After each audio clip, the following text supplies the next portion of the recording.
Hey everyone, we're going to talk about primer today. A lot of people swear by primer and use it religiously every single day, and it just depends on who you listen to, what you think about primer. I like primer and I use primer, but I'm not a fanatic with primer.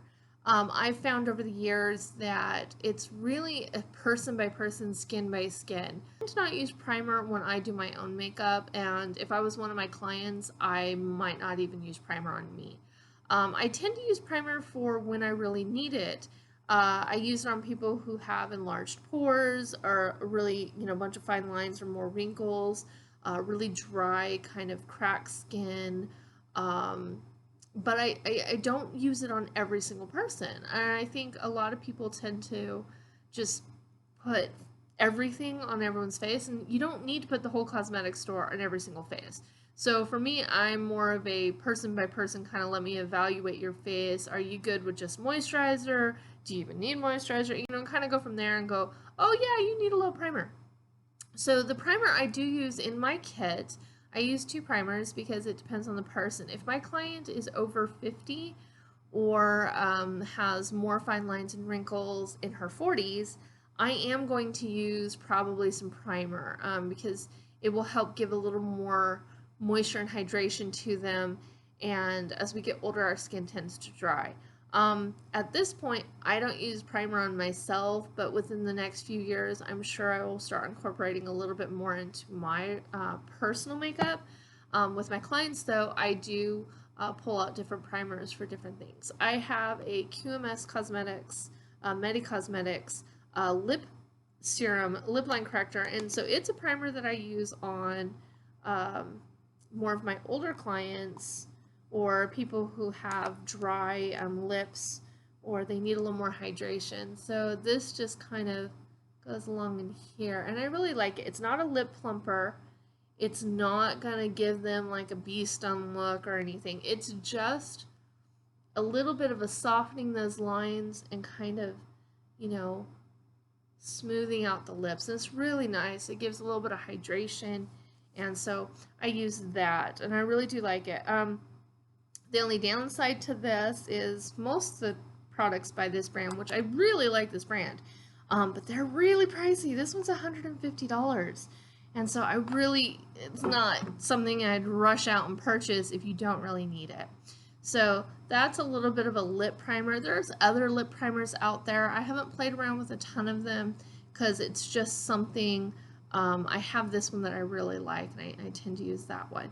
Now for face primer, I use two different ones. I'm not going to use this one on myself. This is Touch in Soul's No Problema Prime Essence. It's more of an oil primer, and the reason I'm not going to use it on my skin, it's got calendula flowers in it, and I am allergic to calendula.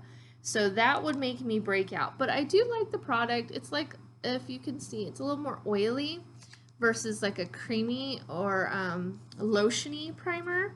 And it's really nice though. It goes on, it's not too heavy, it's not too silicone-y, and sometimes primer can just be a little too much silicone and be a little gummy and a little heavy on the skin. And I tend to be more of a lightweight, natural makeup wearer just in my personal life, as with my clients as well. We tend to stay on more natural side.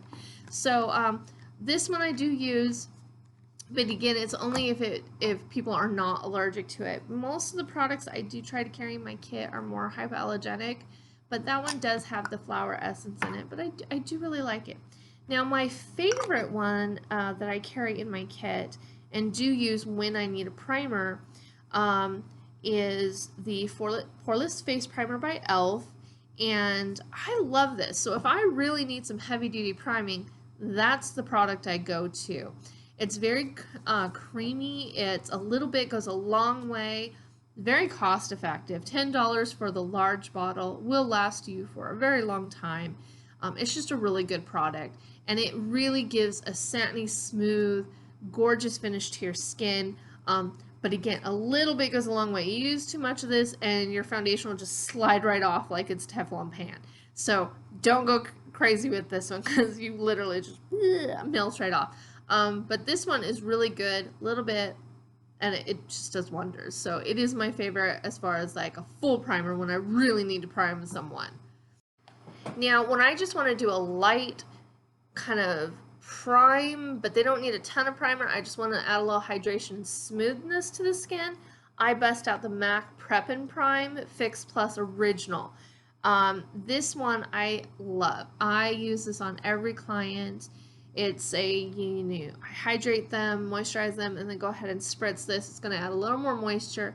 It's going to have a nice smoothing effect to the skin, but not too much because not everyone needs a lot of primer. So I do use this on every single client, and I do use it on myself as well when I'm doing full face makeup. So this one, you just kind of take it, and I'm going to move my hair so you can see my bob head, and you just spritz it on. And then you're going to let that soak in until the skin dries, and that's going to give a nice hydrating, moisturizing effect. So I use that as my pre-prime, and then I do use it at the end of my makeup as well, and that will help set the makeup and give some long wear, add a little more hydration to the end because I tend to do very extended wear makeup for my brides, and then it looks beautiful. So that's how I prime, and that's kind of how I feel about primer. If you have any questions about primer, drop a comment below and I'll try to answer your questions. Primer is essential, but it's not for every person. You have to evaluate your skin based on your needs. And so until next time, I will see you later.